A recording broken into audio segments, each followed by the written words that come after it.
2020년 10월 23일 금요일 새벽 예배에 오신 여러분을 예수님의 이름으로 환영합니다. 기도하심으로 예배를 시작하겠습니다. 아버지 고맙습니다. 오늘도 새날 주시고 새 마음 주시고 새로운 마음가짐 주셔서 이렇게 새벽 미명의 정한 시간에 깨어나 주님 앞에 가장 먼저 달려와 주님의 말씀 청정하고 어린아이처럼 입을 열어 하나님 아버지께 기도하고 찬양할 수 있는 은혜를 주셔서 감사합니다. 벌써 2020년에 한 해가 거의 다 가서 하나님 벌써 11월에 목전에 이르렀습니다. 한 해가 얼마나 빠른지 이렇게 쏜 화살보다 빠른 시간 속에서도 여전히 온 세계 만물을 우주를 통치하시고 주관하시는 하나님이 계심에 감사할 뿐입니다. 코로나 바이러스로 정치, 경제, 문화, 예술, 또 비즈니스, 가정과 자녀 교육까지 참 힘겹고 어려운 상황 속에 있습니다. 그렇지만 여전히 이 온 우주를 통치하시는 하나님을 믿고 신뢰하고 그런 하나님 때문에 살 수 있는 이유와 목적을 갖고 하여 주셔서 감사합니다. 주님 때문에 삽니다. 주님께서 우리에게 보여주신 그 희망 때문에 우리가 온전히 하루하루를 살아갈 수 있음을 다시 한번 고백합니다. 그런 하나님 위하여 날마다 영광 돌리며 살 수 있는 은혜를 내려 주시옵소서. 우리의 힘과 능력과 지혜로 되지 아니하오니 성령 충만케 하여 주시옵소서. 예배의 시종을 주님께 온전히 내어 맡깁니다. 예수님의 이름으로 기도했습니다. 아멘. 오늘 하나님의 말씀은 예레미야서 50장 33절에서 46절 말씀입니다.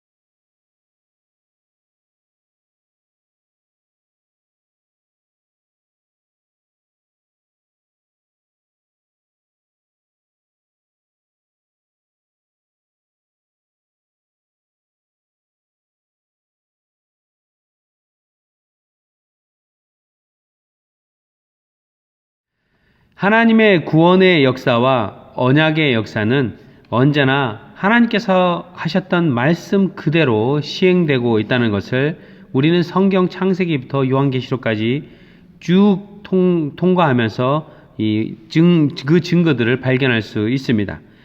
하나님의 구원 계획은 아주 장고의 시간과 역사를 흘러 하나님의 때에 하나님의 방법으로 진행되고 있다는 것입니다. 하나님은 눈에 보이는 환경과 상황, 그리고 사람의 상상을 초월하는 하나님만의 방법으로 하나님의 백성과 맺으셨던 언약을 성취해 주십니다. 창조주 하나님께서 모든 자원을 하나님이 피조물로 빚어놓으신 모든 피조물들의 자원을 다 동원해서라도 그 언약을 지키심으로 스스로 영광을 취하시는 하나님이시기 때문입니다. 이렇게 하나님께서 손을 뻗어서 일하시기 시작할 때는 그것을 막을 수 있는 것이 이 세상에 존재하지 않다는 의미일 뿐만 아니라 하나님은 전지전능하신 분임을 강력하게 보여주시는 것이기도 합니다. 이러하신 하나님께서 인류 구원 계획의 도구로 선택한 언약 백성인 이스라엘이 하나님과 맺은 언약을 잊어버리고 그 말씀도 잊어버리고 종국에는 온갖 우상을 섬기며 가증한 불순종의 행위를 하며 하나님의 존재 자체까지 잊어버리기 시작합니다. 언약을 끝까지 모든 수단을 동원해서라도 지키시는 하나님은 이스라엘 백성이 언약의 자리로 되돌아올 수 있도록 하기 위해서 가장 먼저 징계의 방법을 쓰십니다. 그 첫 번째 징계의 방법은 단일 민족으로 되어 있던 이스라엘을 북이스라엘과 남유다로 분리시켜 버리신 것입니다. 그러나 끝까지 하나님께 불순종하고 회개하지 않고 우상을 버리지 않던 북쪽 이스라엘은 하나님이 아시리아라는 나라를 손에 붙잡고 징계의 도구로 사용해 정복해 버리십니다. 그러나 하나님의 손에 붙잡혀 잠시 징계의 도구로 사용되었던 이 아시리아가 자신의 힘으로 그렇게 한 줄 알고 교만해집니다. 하나님 무서운 줄 모르고 기고만장해집니다. 결국 하나님께서는 바빌론 제국을 일으켜서 교만해져 있던 이 아시리아를 쳐서 정복해 징계하시고 그 땅에 포로로 잡혀갔던 북이스라엘 백성들을 다시 바빌론 포로로 잡아가 버리십니다.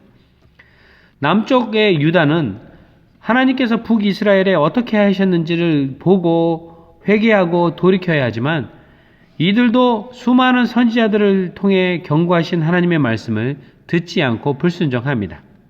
결국 하나님께서 바빌론을 사용해 남유다의 에루살렘 성을 완전히 포위하고 종국에는 그 성을 다 파괴해버리고 유다와 남유다 백성들이 바빌론으로 70년간 포로로 잡혀가 살게 하는 강력한 징계를 내리십니다. 여러분 다 아시겠지만 하나님께서는 징계를 하실 때 징계 자체가 최종의 목적이 아니라는 것을 아실 것입니다.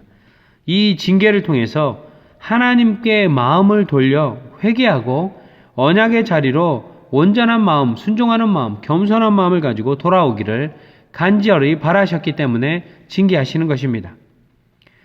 비록 바빌론에 의해 강압적으로 70년 동안 바빌론 땅에서 포로 생활을 하게 되었지만 이스라엘 백성들은 하나님께 범했던 죄를 깨닫기 시작합니다. 회개하고 정금과 같이 연단되어 간절히 하나님만을 예배하고 싶어하는 주님의 언약 백성들에 둘러서 다시 거듭나기 시작합니다.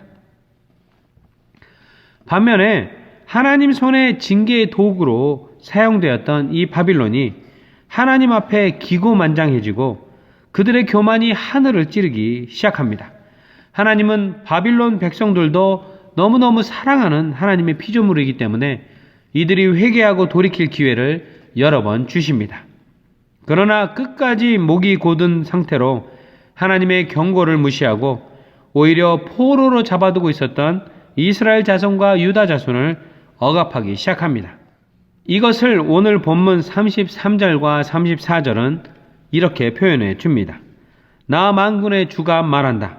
이스라엘 자손과 유다 자손이 다 함께 억압을 받고 있다.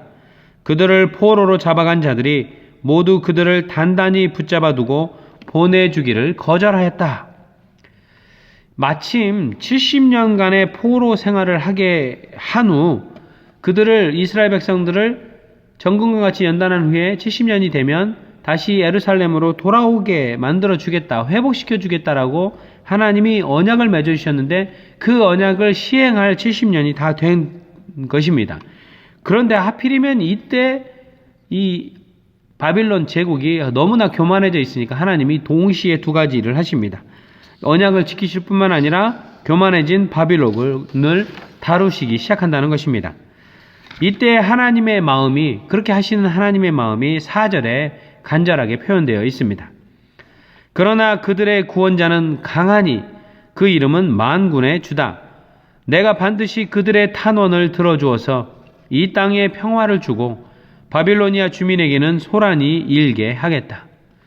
네, 만군의 주 하나님이 직접 두 팔 다 걷어 붙이고 나서서 70년의 언약의 약속의 기간이 지났으니 언약대로 이스라엘 백성들을 다 평화롭게 풀어서 예루살렘으로 남유다로 돌려보내시는 일들을 시작할 뿐만 아니라 교만해진 바빌론을 징계하시기 시작한다는 것입니다.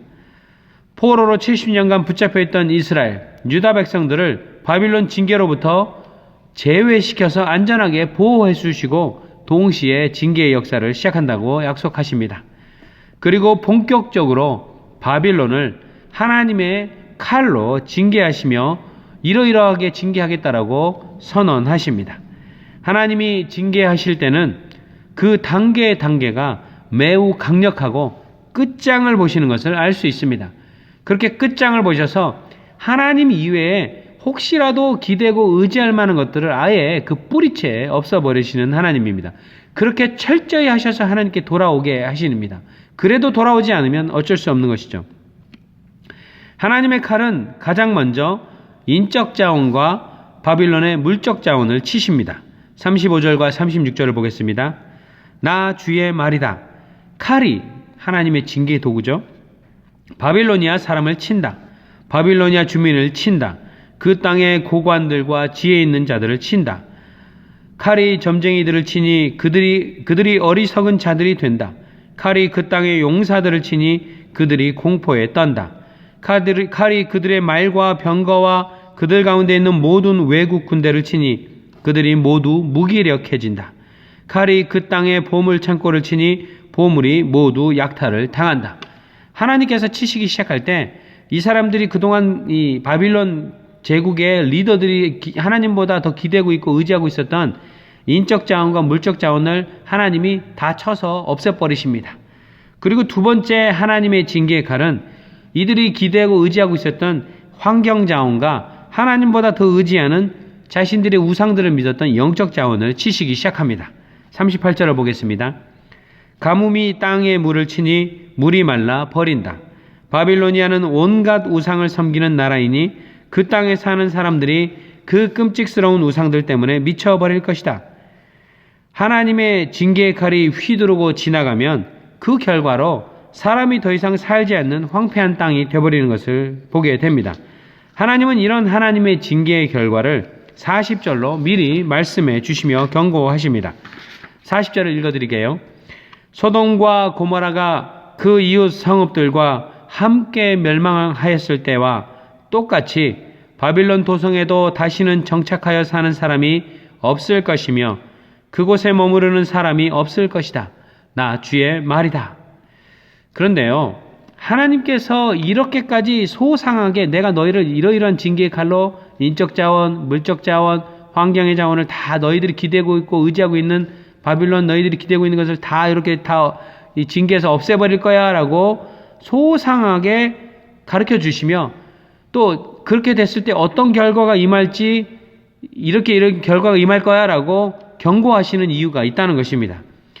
바로 이런 하나님의 마음이 단순히 징계가 목적이 아니라 속히 바빌론이 그 교만함을 버리고 회개하고 하나님께 바짝 엎드려 돌아오기를 간절히 원하신 하나님 아버지의 마음이 있었기 때문입니다. 그래서 하나님은 하나님의 징계 계획을 45절 46절을 통해 바벨론에게 자세히 알려주시고 경고하며 내 말 듣고 이렇게 되지 말고 속히 돌아오라 내 말을 들어라 라고 명령하고 있다는 것입니다. 46절을 읽어드릴게요. 그러므로 너희는 나 주가 바빌론 도성을 두고 세운 징계 계획을 듣고 들어라 명령합니다.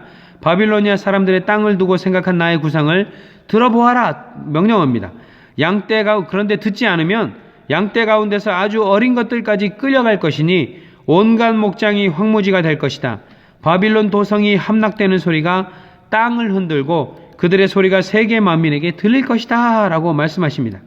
여기에서 45절에 내가 너희들을 어떻게 징계할지 그 계획을 듣고 또 내가 구상한 것을 들어보아라 라고 할 때 이 들어보아라는 문장이 우리 번역에는 2번 나왔는데 이 원문에는 들어보라 라는 명령어가 단 한 단어 동사 명령어 동사로 사마라는 동사가 쓰였다는 것입니다.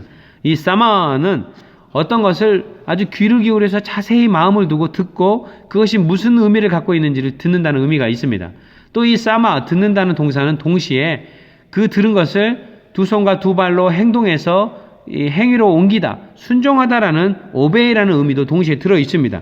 그러니까 이 바빌론이 하나님께서 이렇게 너희를 징계할 거야, 내 계획을 들어봐 할 때 그것을 자세히 듣고 분별해서 순종으로 빨리 돌이켜서 돌아오라는 것이 하나님이 들어봐, 내 계획을 들어봐, 내 구상을 들어봐 라고 명령하실 때 하나님의 마음이었다는 것입니다. 하나님께서 내가 지금 바빌론 너를 향해 계획한 대로 이러이러하게 징계를 시작하면 양떼 가운데서 아주 어린 것들까지 끌려갈 것이고 온 목장이 황무지가 될 것이다. 바벨론 너희 도성이 함락되는 소리가 땅이 흔들리고 그 소리가 세계 만민에게까지 들릴 정도로 강력하게 내가 징계를 할 것이니 제발 내 징계의 계획을 듣고 속히 회개하고 돌이켜 돌아와 라고 하나님이 명령하고 있다는 것입니다. 저는 이 하나님의 명령이 수천 년 전에 바빌론에게만 했던 하나님의 명령이라고 생각하지 않습니다. 그 명령은 지금 현재 21세기를 살고 있는 여러분과 저 우리 모두에게, 이 땅에 살고 있는 모든 사람들에게 천둥과 같은 하나님의 목소리로 나의 계획을 들어봐 라고 하시는 것 같습니다. 전 세계가 코로나 바이러스로 어렵고 힘든 단 한 번도 역사 속에서 경험해 보지 못한 동시다발적인 놀라운 일들을, 어려움을 겪고 있습니다. 이때 하나님께서 천둥과 같은 목소리로 말씀하십니다. 바빌론에게 너희가 내 말을 들어보거라. 그동안 나를 잊어버리고 나를 온전하게 예배하지 못하고 신령과 진정으로 나를 예배하기보다는 너희들이 하나님이 아닌 기계 문명, 기술 문명, 또 인터넷, 또 하나님의 말씀보다 인터넷에 나오는 다른 다양한 형태의 볼거리들, 또 먹을 것들, 또 하나님보다 상관없는 휴머니즘, 인간만을 위한 것들, 자녀들, 돈, 인생계획, 또 어떻게 삶을 영위할 것인가에 대한 집중해서 하나님보다 더 의지하고 있었던 모든 것들을 하나님이 하나하나 없애버리시고 나에게 돌아오라 라고 하시는 천둥 같은 목소리가 이 팬데믹 기간에 모든 주님의 백성들에게 들린다는 것입니다. 이렇게 말씀을 전하는 저도 이 팬데믹 기간에 하나님, 이 기간 동안에 하나님의 뜻, 그 음성을 잘 듣게 해주시고 하나님보다 내가 기대고 의지했던 것들이 무엇이 있었는지 하나하나 살펴보며 그것들을 다 주님 앞에 내려놓고 회개하고 주님께 더 가까이 가기로 결정하고 작정하고 순종하기로 날마다 발버둥 치고 있습니다. 여러분도 저도 잠잠히 이렇게 우레와 같이 들려오는 하나님의 음성을 듣고 즉시 분별하고 회개하고 그 하나님의 말씀에 순종하는 여러분과 저 우리 되시기를 축원합니다. 기도하시겠습니다. 하나님 아버지, 단 한 번도 여호와 하나님을 들어보지 못했던 바빌론을 주님 손에 붙잡고 사용하시며 하나님, 그들이 교만해졌을 때 즉시 나에게 회개하고 돌아오라고, 그렇지 않으면 너희의 어떤 것들을 주님의 징계의 칼로 이러이러하겠다라고 자세히 가르쳐 주시며 친절히 가르쳐 주시며 하나님, 나에게 돌아오라 천둥과 우레와 같은 목소리로 부르시는 하나님의 음성을 이 수천 년 전에 바빌론도 듣지 않았습니다. 그런데 하나님, 지금 이 21세기를 살고 있는 저희들이 코로나 바이러스 가운데 동일하게 그렇게 외치고 계시는 하나님의 음성을 듣지 않는 우를 범하지 않게 하여 주시옵소서. 하나님, 우리가 온 영혼의 귀를 열어, 영혼의 눈을 열어 하나님이 우리에게 말씀하시며 주님보다 기대고 의지하고 했던 모든 우상들, 가정한 것들을 다 내려놓고 오직 주님 한 분만을 앙망하고 의지하며 주님만을 신뢰하며 말씀을 꼭 붙잡고 삶으로 시행하는 삶을 살도록 우리를 성령 충만케 하여 주시고 분별하게 하여 주시옵소서. 매일매일 주시는 그 말씀을 통하여 하나님의 마음을 보게 하여 주시고 그 하나님의 마음으로 우리가 언약의 자리로 돌아갈 수 있도록 역사하여 주시옵소서. 예수님의 이름으로 기도했습니다. 아멘. 하늘에 계신 우리 아버지여, 이름이 거룩히 여김을 받으시오며 나라 임하옵시며 뜻이 하늘에서 이룬 것 같이 땅에서도 이루어지이다. 오늘날 우리에게 일용할 양식을 주옵시고 우리가 우리에게 죄 지은 자를 사하여 준 것 같이 우리 죄를 사하여 주옵시고 우리를 시험에 들게 하지 마옵시고 다만 악에서 구하옵소서. 대개 나라와 권세와 영광이 아버지께 영원히 있사옵나이다. 아멘.